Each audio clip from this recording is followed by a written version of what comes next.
podcast where you talked about the different practices in like eating, and then how like monks eat, and then it cut off like right there, like right before you describe Okay. how monks eat. Yeah. Yes, I was about to talk about how the monks eat by paying close attention to what they're eating. Mm.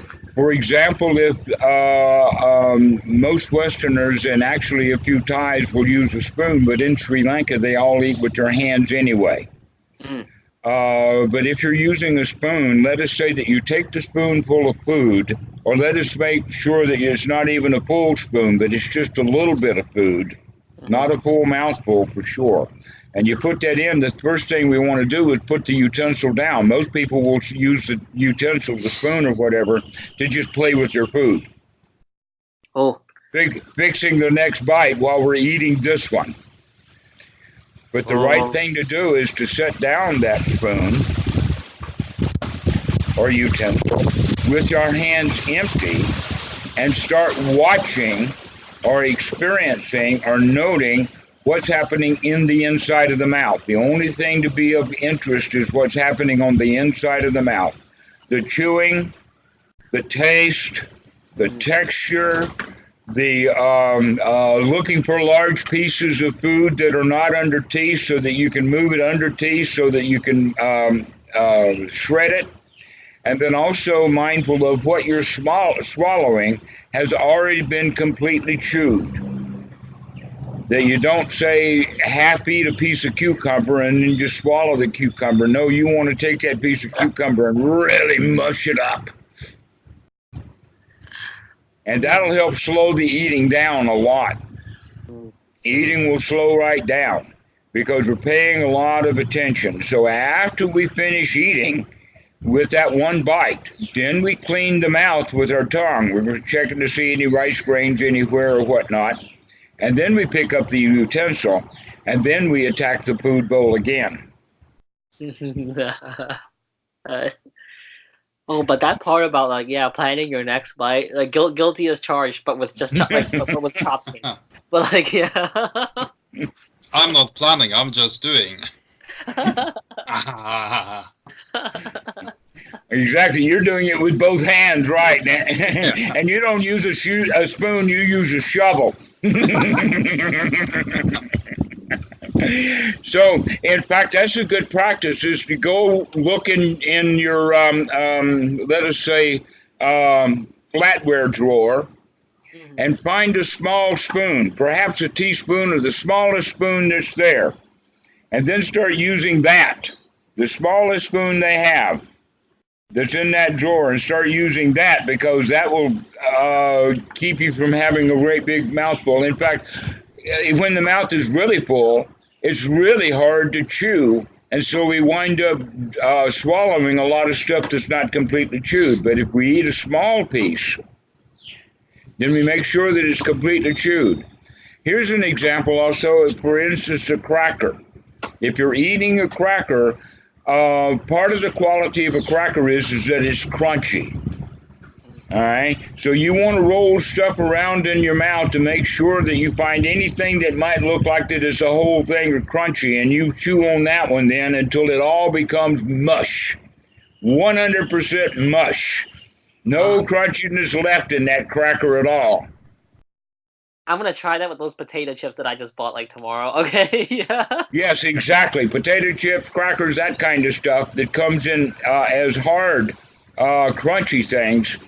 You want to crunch on them and munch on them until there's no longer any sign of any crunchiness left there.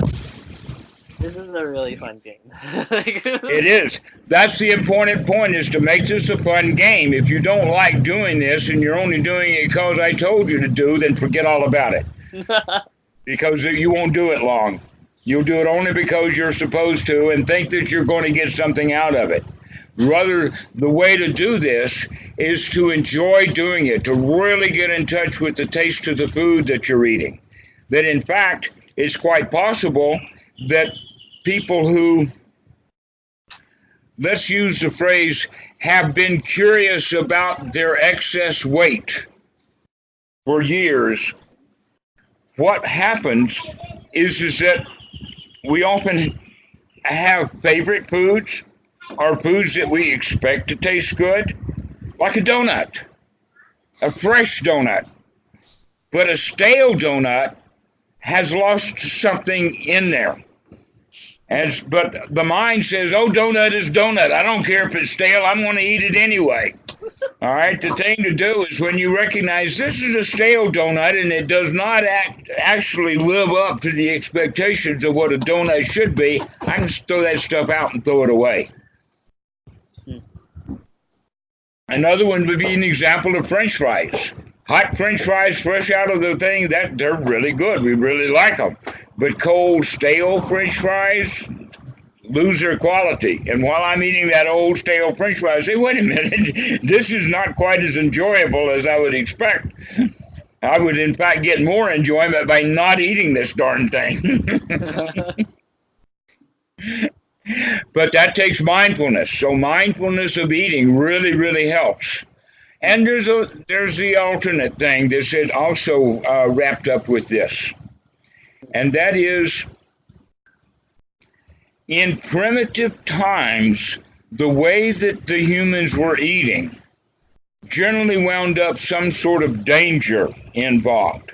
Mm-hmm. That the early humans, before we had tools and utensils and whatnot like that to go out and kill our own thing, the best we could do was pound the bones and lick the bones of an animal that the jackals and the lions had already been on. But even when the dogs are there, and the lions themselves are very, very competitive. And you can see this with house pets. The dogs still operate instinctually in the sense that if they pick up a piece of food with their mouth that's too big to eat, just by chewing on it, if it's a big piece, like a big bone or something like that, notice that the dogs always carry the bone or whatever that big piece of meat is over to someplace secluded, someplace that they feel more safe to eat it. They don't want to eat it right where the supply is, because that's a dangerous place in case predators or anybody else comes to, let us say, borrow some of my food.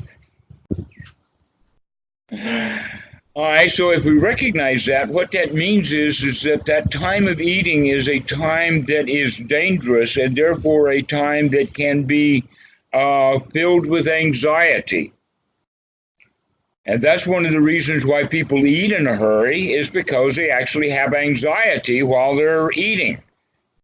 And so that slowing that eating down for many people is sure to bring on that anxiety, so we can see it, because there's something in it that says, hurry up, hurry up, hurry up, this is dangerous. We got to get that stuff down before the lion comes. All right. And so that hurry up inside of there, coupled with the fact that we're intentionally slowing it down, means then that we need to start paying attention to the anxiety as well as the food. And the way to deal with that is to stop eating long enough to take a few deep breaths. And you can tell yourself, hey, eating food is delicious. It's not dangerous. There is no reason to feel anxiety. So these are some of the techniques and tools that have been used throughout the Sangha to help wake monks up. Mm-hmm. That is not normally available to the normal group of people, because the normal group of people is only interested in what they can do and get out of Buddhism by squatting on the floor. And that's not at all the practice. Squatting on the floor is only a beginner's training. To wake up while we're sitting there when there is nothing out in the world, because we're secluded from the world. And therefore the only thing that the sitting meditator has to deal with is the crap that arises in his own mind while he's sitting there. And we want him to get used to doing that, so that he can start dealing with that crap while he's sitting there, when he's in private and he's not bothering anybody or eating somebody else's food or stepping on anybody else's toes, or metaphorically or otherwise. But then after we get off the cushion, we need then to start practicing that mindfulness when and wherever we can, so that we can become more and more mindful, so that we can be mindful just at that point in time when we need that mindfulness the most. Like when the food comes, or when the bus we miss. goes by without me on that bus. That's time for anxiety. When we're out traveling, that's a real big time for anxiety, is because everything is dangerous. Right. And so that's another time to start being mindful of this tension, to be sure that you're breathing well. But when you're traveling, if you're actually traveling, then you're probably walking, standing, or carrying, or even running. And in that case, then the human part of the brain will be getting enough air. That's what the value of exercise is that it gives oxygen to the brain. But if you can remember to oxygenate the brain by taking deep breaths, then exercise is not quite as valuable. And on that note, one of the things that we've known about cigarette smoking for a long, long time, because the tobacco industries use this as a trick. They actually did research, a lot of research, and found that people who smoke less than 5 cigarettes a day actually were healthier than non-smokers. And so you can see the tobacco industry, boy, did they promote that one. That was a win on their favor. But it has nothing to do with the tobacco itself. And in fact, if you look at what a real addiction is, the real addiction will have real physical symptoms of withdrawal. Like an alcoholic will go through DTs, that someone coming off of heroin will go through a really nasty phase in their life, which the body withdraws from those really heavy chemicals. But why doesn't that happen to tobacco smokers? People quit smoking.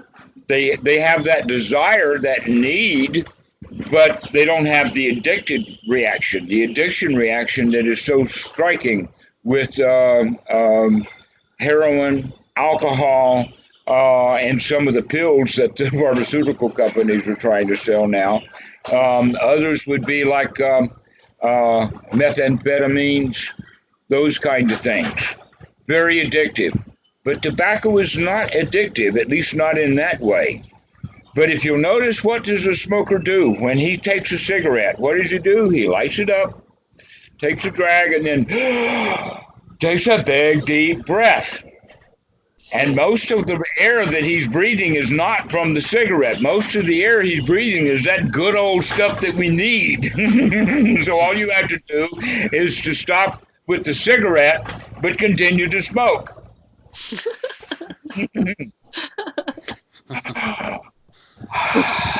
Almost as if all you're doing is kissing your fingers because you love them so much, and then you take that deep breath.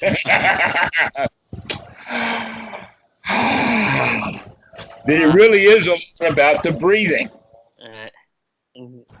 So smokers are a good reason to look at why it's important to breathe. But you just went to the gym, so I don't have to tell you that the gym instructors are going to tell you about breathing.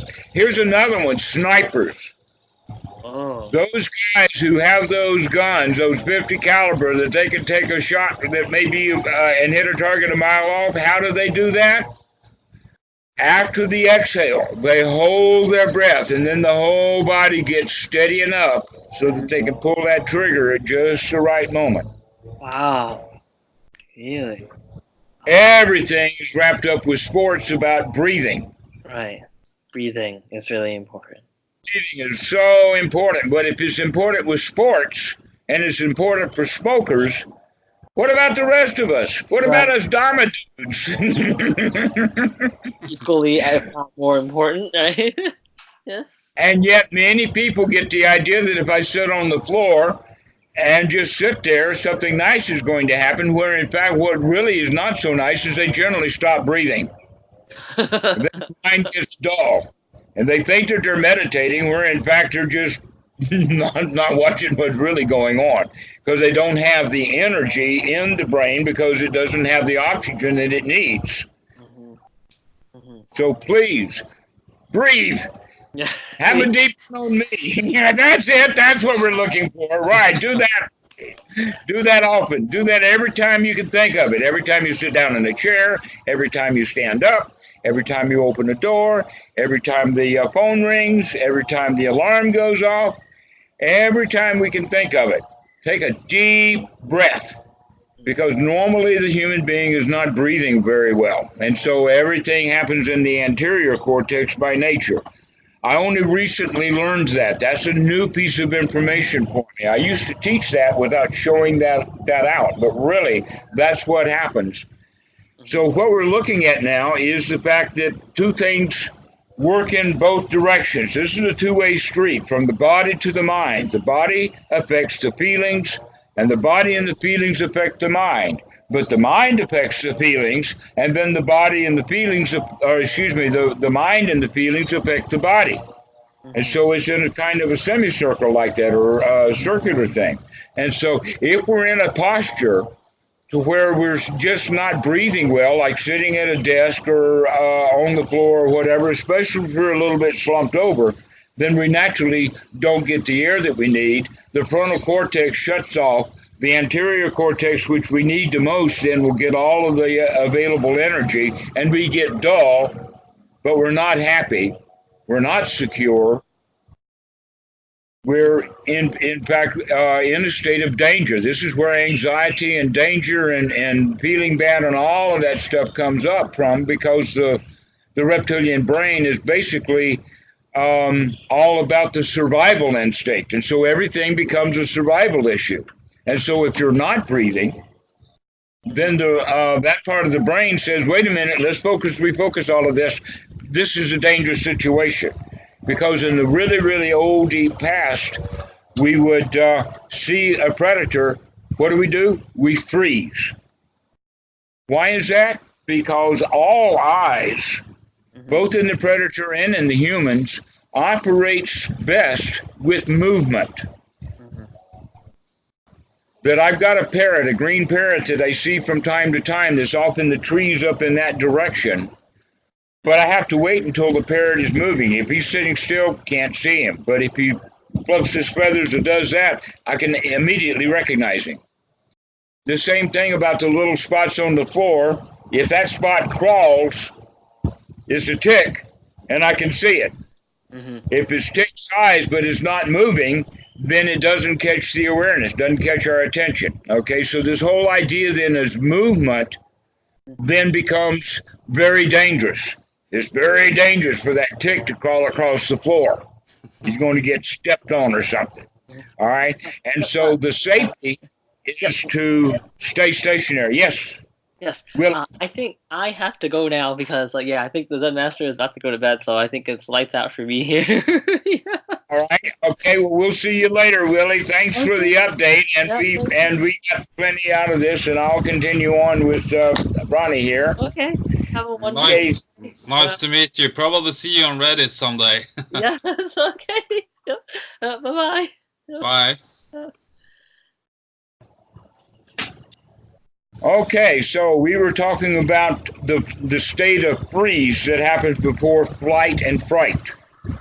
And so if we do go into the freeze state, then the reptilian part of the brain will set it up for fight or flight, which means it's going to be doing two things. It's going to be putting adrenaline and cortisol into the bloodstream, where in fact we have no intention of fleeing. We have no intention of fighting.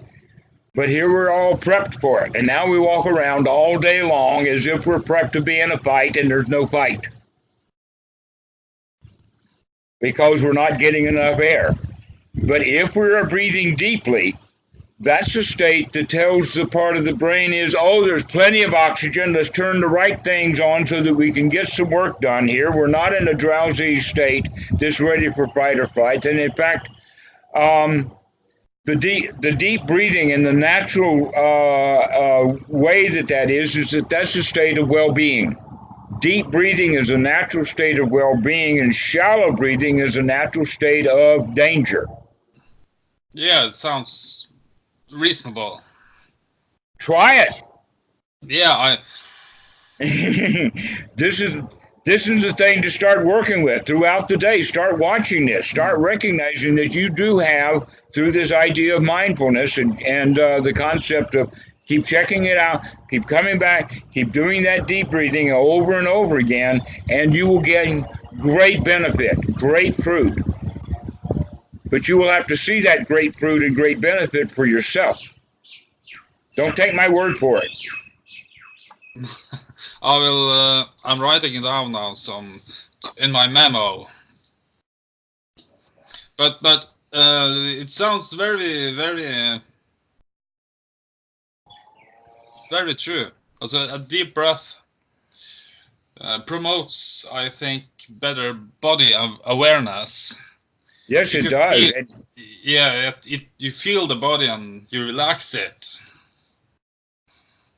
So in this regard, the Buddha set this out 2,500 years ago, and people have been practicing it all of these years with great success. Now that the neuroscientists are looking at the brain directly from their own position, everything they learn fits exactly with the teachings of the Buddha. How can we say that? Well, what is step one of Anapanasati? That's the long breath. That's a deep, wholesome breath. They keep coming back to step one of Anapanasati. Never mind, start again. Take a deep breath.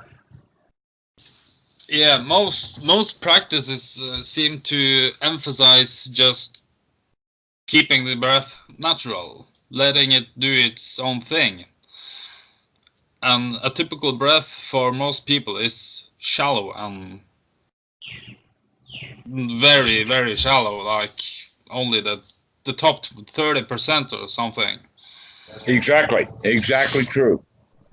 Well, I think that has to do with the fact that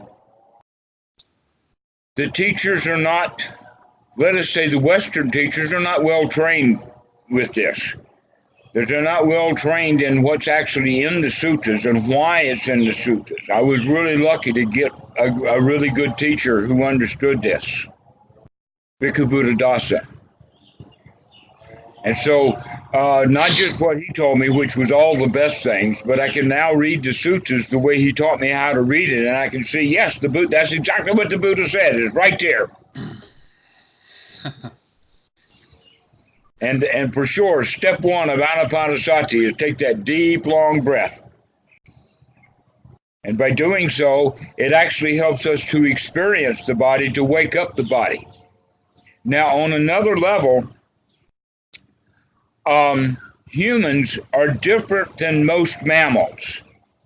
Most mammals have a lot of hair, but the human, because we have such less hair, what has happened with the human is that the brain itself has grown to take over those duties that used to be done by hair.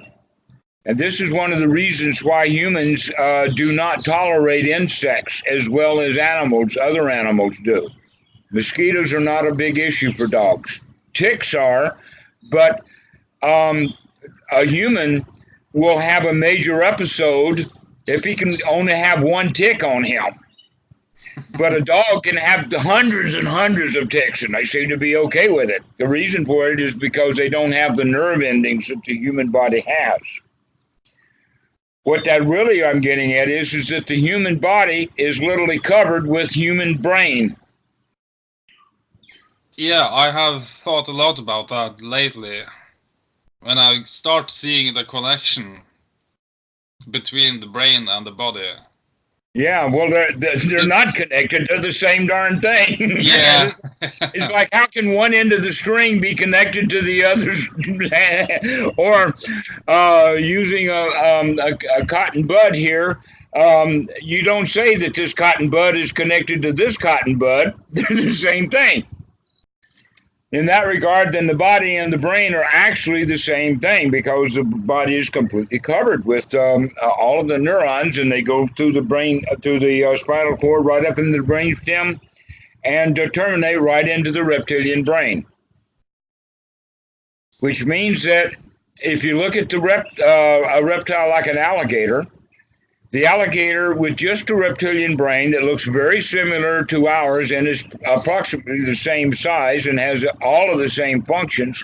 Alligators can see, they can hear, they can open their mouth and close their mouth, they can chew, they can walk on land and swim in water, and they can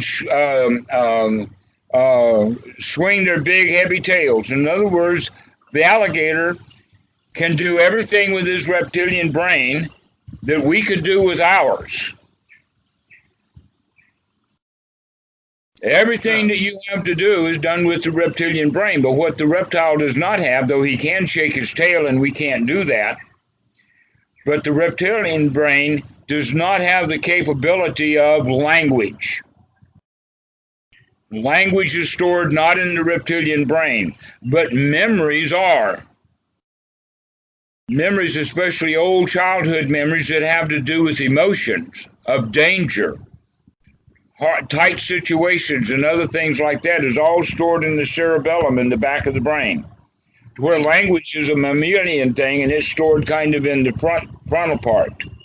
But the real reasoning that human beings can do, the ability to see things the way that they are and to understand nature through concepts, is something even the dogs can't do, because they do not have this frontal cortex.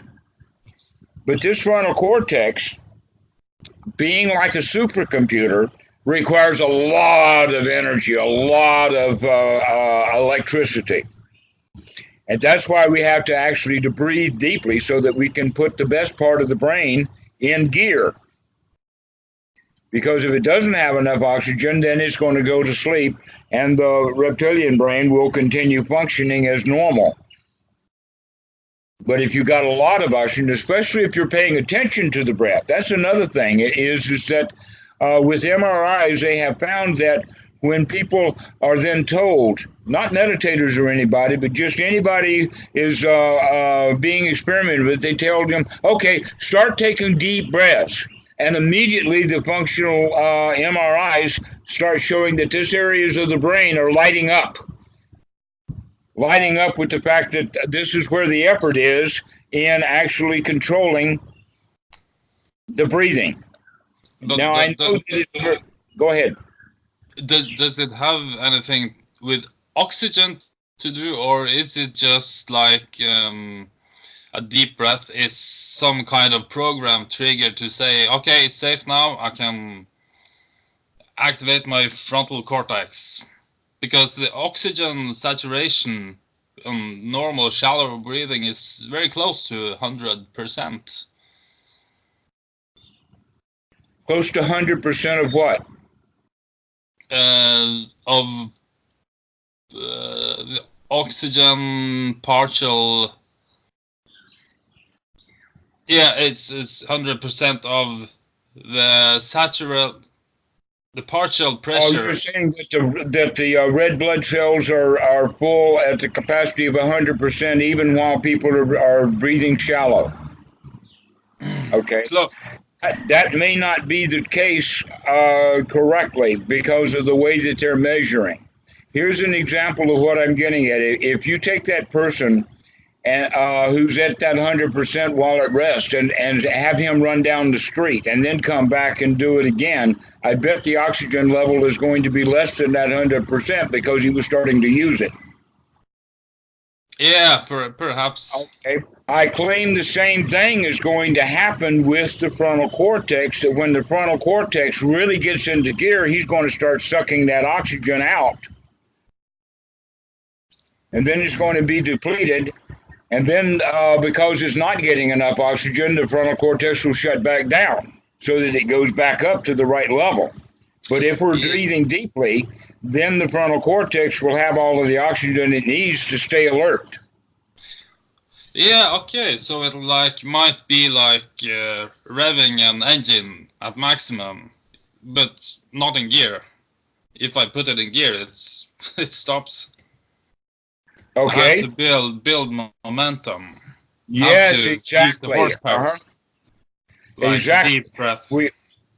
We also begin to understand that, just like Willy was talking about exercising the muscles, we're actually with this coming back to this present moment over and over and over again, is actually exercising that frontal cortex.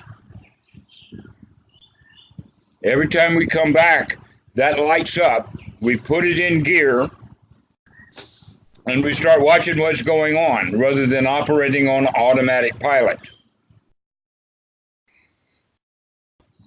This is why so many people find it tiring to do certain tasks like reading a book that they're very interested in. Oftentimes people will just take a book to bed. Why is that? Because they read a little bit and their mind gets tired and then they go to sleep. Also, listening to someone. Listening to someone and listening very closely and intensely, that takes that frontal cortex to work. And that's why people can get tired. That's why they have classes that only last a short period of time. Little kids, they can only keep their attention just a few minutes. When they get better at it, they can hold it for 20 minutes. But old dudes like Bhikkhu Buddhadasa, he not only can listen, but he can talk and give a very powerful, connected talk. And he starts at 2 a.m. and doesn't finish until sunrise. So we're talking about 3.5 hours, something like that, and he can just stay with it. Why? Because his mind has been trained well enough that he can keep that muscle operating. And so that's one of the hallmarks, by the way, just on the side, the hallmark of a good meditation teacher is they just do not shut up. It's just Dhamma, Dhamma, Dhamma, Dhamma, Dhamma, on and on and on and on, because they've got it. They've got it wired, and they've got the muscle exercise so that they can put that stuff out. To where other teachers, they can only go 20 minutes. Like Christians at church, they take an hour for worship service, but the talk is only 20 minutes. They spend the rest of 20 minutes by singing or by collecting money or by a small stage play, something like that. But neither the teacher, the preacher, nor the congregation can spend more than 20 minutes at it. And when the kids or when the people come out of the church after it's over, say, boy, am I glad that's over. Because it was hard work. They're not training. But here what we're going to do with the stuff that we're talking about is we're going to start exercising that muscle 10, 20, 30, 50 times a day, over and over and over again. Come back, wake up. Here's some oxygen. Take a deep breath. I'm very mindful of it right now. Yes. So the next side of the coin is that on the exhale, the mechanism of the lungs is to take more than just the tiny little things like carbon dioxide and water vapor out. But there are more complex chemicals. Now, the really complex stuff is captured by the kidneys and the liver and flushed out in the urine. But little tiny pieces of broken down amino acids and things like that will come out of the lungs when you're deep breathing. That's one of the reasons why people think that the breath stinks, is because all of that stuff is coming up. Okay, not just for meditators, but people who are out physically working, like saying hoeing a garden or whatever like that, that because the body is using all of that work and chemicals, all of those chemicals are broken down and then come out the mouth, they come out the pores of the skin, it just comes out everywhere because all of that poison needs to come out. So taking a really deep, good breath actually helps clean the body as well as oxygenate the mind. It's a very, very useful thing to remember to keep doing it. Good stuff. And so on that out breath, make sure that when you're doing an out breath that it is with the intention to actually relax. Like that. To let that stuff just come right out. To relax. Every time that you think about an exhale, do it in order to relax. To let go, to throw it all out. You keep practicing that over and over and over again, and that frontal cortex will get strong and powerful and capable of being alert, so that you will remember just at the right time when you need it most, that good advice that we mentioned, whatever that good advice is. Like, don't hit that old lady that just walked out in front of you. Yeah, but I'll practice sitting up, standing, sitting down, standing, walking through a door. I think that's the best 3 places to start. Yes. Every time I do one of those things, I will get back to the now and breathe. Yes, yes. Get back to the here now and take a deep breath and enjoy life. Have a little chuckle. Boy, life is really good now that I know how to breathe. I had yeah, I was last week at the home retreat. Uh-huh. I had 3 days of mostly meditating. I learned a lot of things. I don't know, most importantly, perhaps, I began asking myself, what is the reason I'm not happy right now? What? Well, while you're asking that question, you're robbing yourself of remembering that you can be happy right now. Just do it. That's right effort. Yeah, true, but sometimes I think it might be beneficial to analyze a bit, to find out where to investigate. Be careful of what they call a psychological archaeology, because psychological archaeology generally winds up blaming someone else. Oh, I feel bad today because my mommy spanked me when I was 4 years old. You know, that kind of thing. Oh, well, yeah. In some ways, it doesn't really matter how it started. The important thing is don't go there. To go to happiness instead. Yeah, that might be very true, but I didn't do it like that way. I just asked myself, what is standing in the way of, in my present experience? What do I feel now that makes me think this is not happiness or joy? Okay. Did you come to an answer?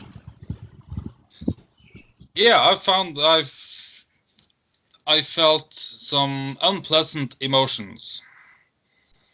So I asked myself, why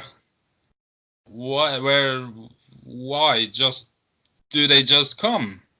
Where do they come from? So I found every emotion I found, pleasant or unpleasant, I could find it somewhere in the body. Mm-hmm. Mostly in the gut area. Yes, that's exactly right. That's exactly correct. Now that I understand your position a lot better, I thought that you were looking in the deep past. Oh no, you're looking in the body, which is here now. That's the right way of doing it. I don't like dwelling in the past. No, it's always painful. Or let us say eventually will be painful. I can have a pleasant memory, and then I say, wait a minute, that wasn't so pleasant after all. Maybe I should go back and try to fix that, and we cannot fix the past. No, true. Yeah, so it's not like it's not like a secret that emotions are felt in the body, but knowing it and knowing it is two different things. Yes. So here's what you can experiment with. If you can locate something like that in the body and know where it is, while you're thinking about it, breathe. I'm not sure how to say it, but just the right thing to say in this case is breathe into it. For instance, if there is a sensation of anxiety in the chest, then when you're taking a deep breath, do it with the intention of taking such a big, full breath that it actually bursts that tension out of the chest. That breath just breaks it up. The tension is there. Basically, what that means is by taking that deep breath, the blood starts to circulate better. That this area of the body is where almost all of the blood in the body collects. Why is that? Because that's where the heart is, that's where the lungs are, that's where all of the digestion is, that's where all the cleaning apparatus of the blood is, and so there's a lot of blood in that area. And by breathing directly into it, that begins to start changing that blood chemistry immediately. Yeah, it works. It sure does. But tension in the shoulders the same way. Yeah, it's. I found after like finding this small realization, this mundane insight or whatever, I found out, holy shit, there is much tension. It's like much tension everywhere. And the more you look at it, the better you'll be able to deal with it. Yeah, but the more often you do it, the better. But it's can be pretty much almost overwhelming. Not if you enjoy looking.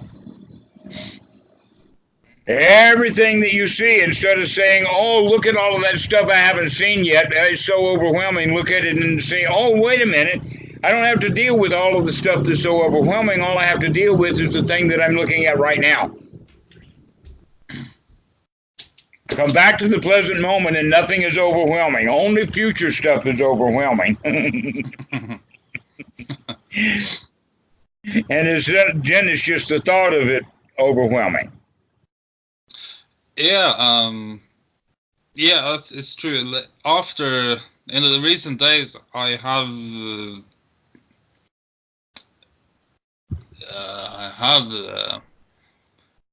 been more aware about my body. Excellent. Yeah, excellent. Good. That's the whole point. Yeah, great. And it's I don't know how to describe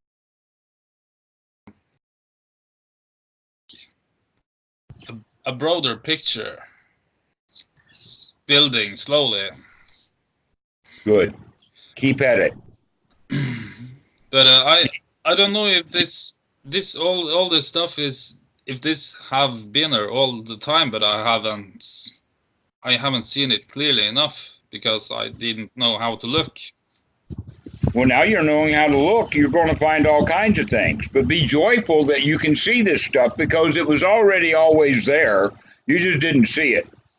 So don't think about being overwhelmed by it. Just see it one thing at a time. Aha, I caught you. I see you too. I see you, bad feeling.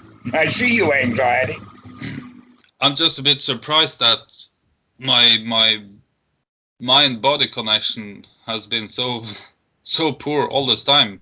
I've been so focused upon being in here, looking at this, looking at that I have forgotten the one half. Exactly. Yes. In the time of the Buddha, the various spiritual practices, including jhana, was all done by taking an external object. That was what was so remarkable. If there's one point about what is so remarkable about Master Gautama, known as the Buddha, was that he turned everything from the outside to the inside. Because when we start looking at the inside, we have to see it in what's happening right now in the inside. But if we're outside oriented, then it's all about the past and the future and laws and rules and rites and rituals and do this and do that and do what you're told to do, etc., for our whole lives. But now we're changing the focus from the outside world, trying to find our happiness in the outside world, to recognize, oh no, I can manufacture it on the inside. Yes. Just everything we experience is on the inside. We don't experience from anywhere but right here. So exactly. And the inside experience, the closer that inside experience is to the actual outside world as it is, then the less suffering there's going to be. But if my own experience of the outside world is mixed in with my past experience so that I come up with an understanding of the outside world that's different than what the outside world is now, because I'm trying to make it like it was a long time ago, then our conclusions and our feelings and whatnot like that are much more likely to bring suffering. So a lot of people who look at Buddhism, they think that, oh, the Buddha says it's only the inside world, to completely disregard the outside world. And I'm not saying that at all. Don't completely disregard the outside world. What we have to do is find a way of getting completely in tune with the outside world. That's a good idea. To get in tune with the outside world, rather than playing the old songs that we learned as children. And that's the way that you can then integrate and be purely present in this present moment, so that we can not only experience the outside world, but actually experience the vastness of it. It's just so complicated. There is so much happening, especially in this tropical paradise where I am with the wind blowing. Then everything is just a dance. Yeah, dogs barking, surprised at how much is happening right there in your room, just in your little room there. There's just so much happening. At least 1 trillion things a second.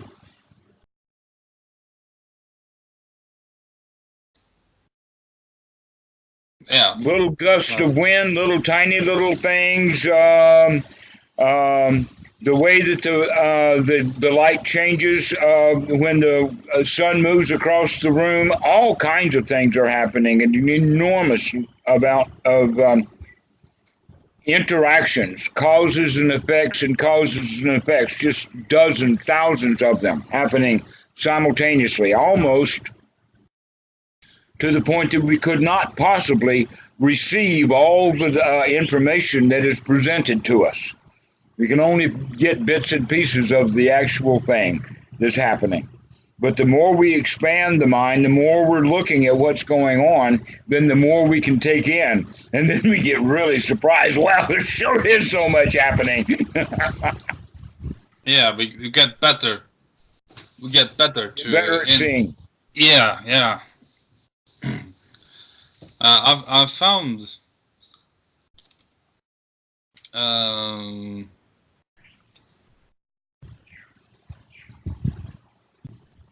I forgot how to say.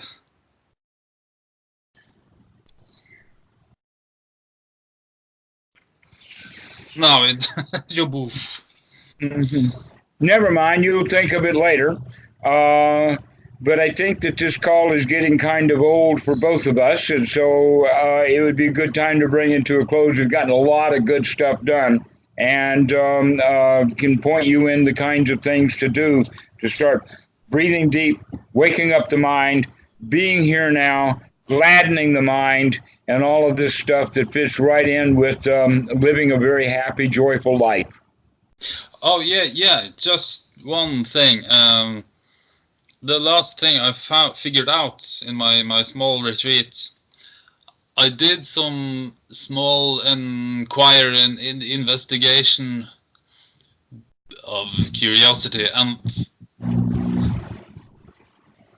I understood in a way that any mental state that I can experience, at least without drugs, is a mental state that can be learned.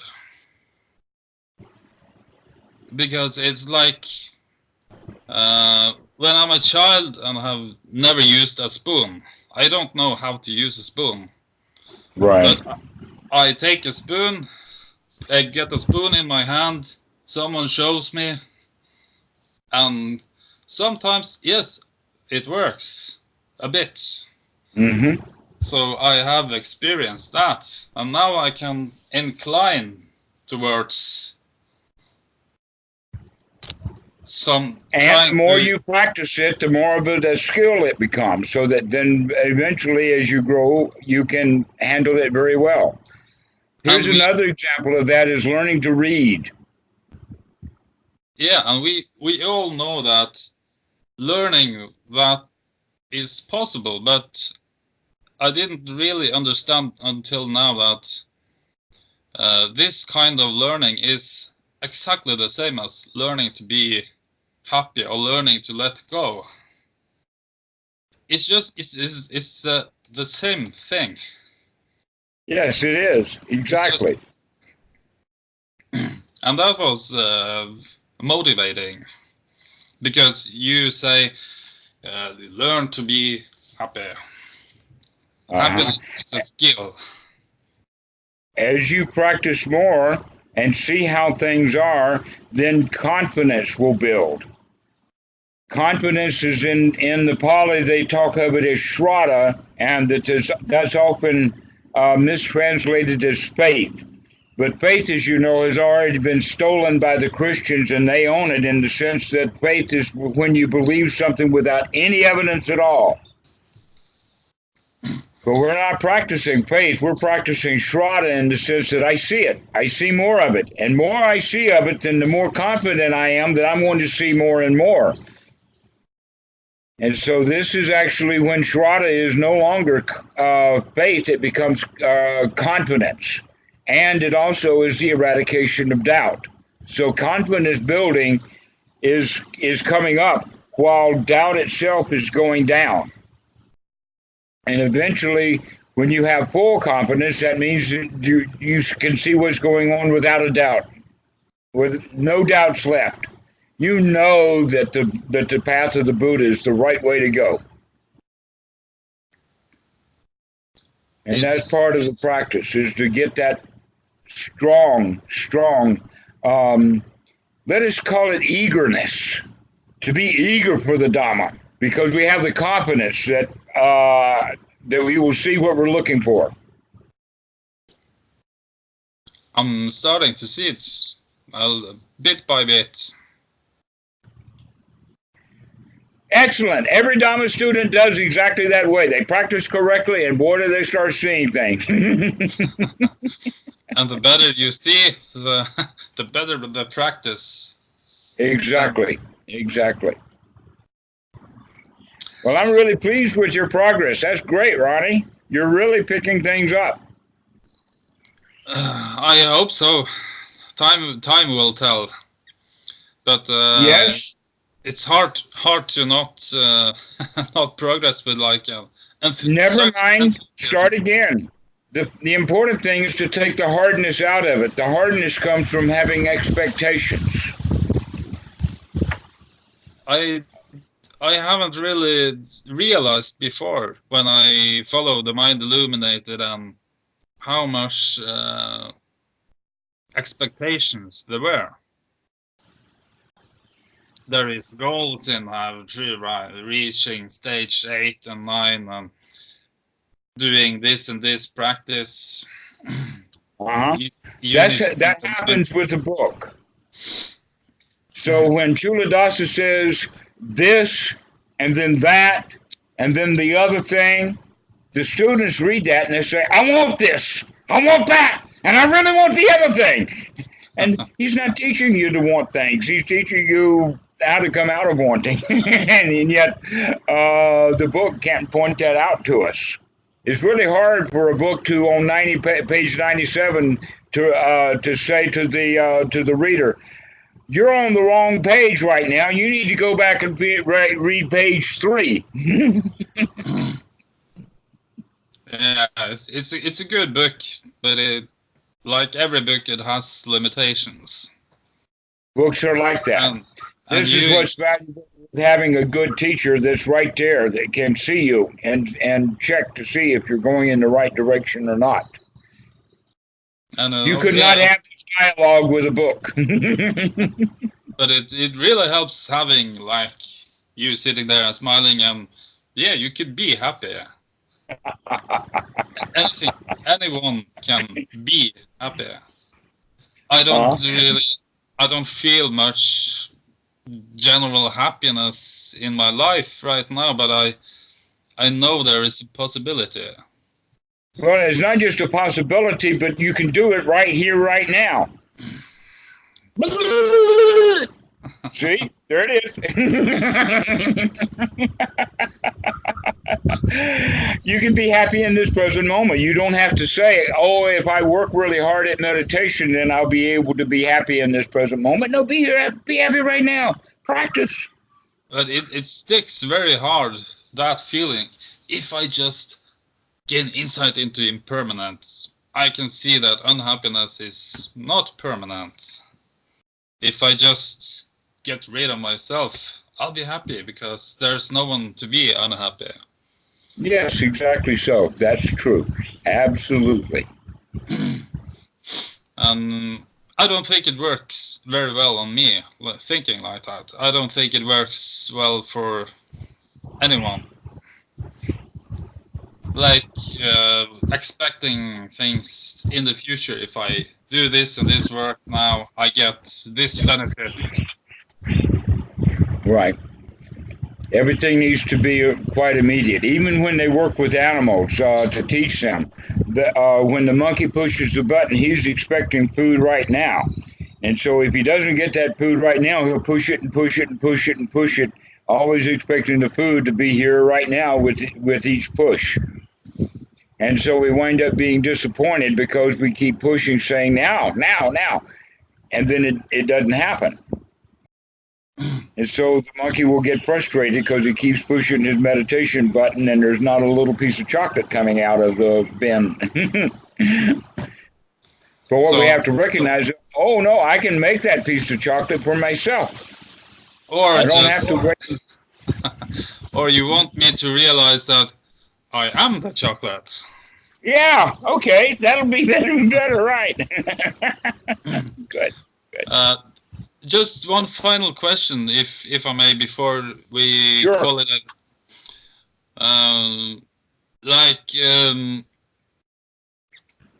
like last time you spoke about us taking control of our world, our own practice, and thinking about your attitude and what you're talking about. It seems like you're not holding the hand of anyone. It's like you give me a set of shoes, a general direction, and a clap on the shoulder. That's your role. Yes, my role is to not give you anything, but to be your friend and laugh at you while you're learning to laugh and be my friend. And that's yeah. And clapping my shoulder and say, yeah, that seems like a nice way to go. You could start there. See if you find something you like. That's something else that the book can't do for you. No, the book has to teach specific techniques. You have to sit 50 minutes and then you have to... But at some point, I don't think that works anymore. Well, let us say there's more to it than that. Yeah. The book is not the end. And that's true with music and mathematics and many other things. An example is a music book does not teach music. No. And a math book does not teach math. But what will teach math is if you do the exercises at the end of the math, the chapter, every chapter of that math book, if you do the exercises, you'll teach yourself math. But reading a math book is not going to do you any good. A music book not going to do you any good until you sit down and practice what's in the book. And that's your role. You're teaching me to teach myself to meditate or to find my liberty or whatever.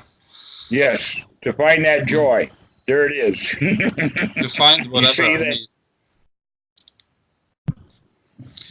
Yes, you got it. That's exactly my role. My role is to not do anything for you. My goal is to, let us say, point out that you've got already the power that you need. And that you do not need my permission. You've got your own permission. Good to know. I'll keep that in mind. thank you very much for this this chat. Good. See you. I'll see you soon. We'll do it again. Yeah, I'll be happy. Have a nice day. All righty. We'll see you, Ronnie. Bye-bye. Bye.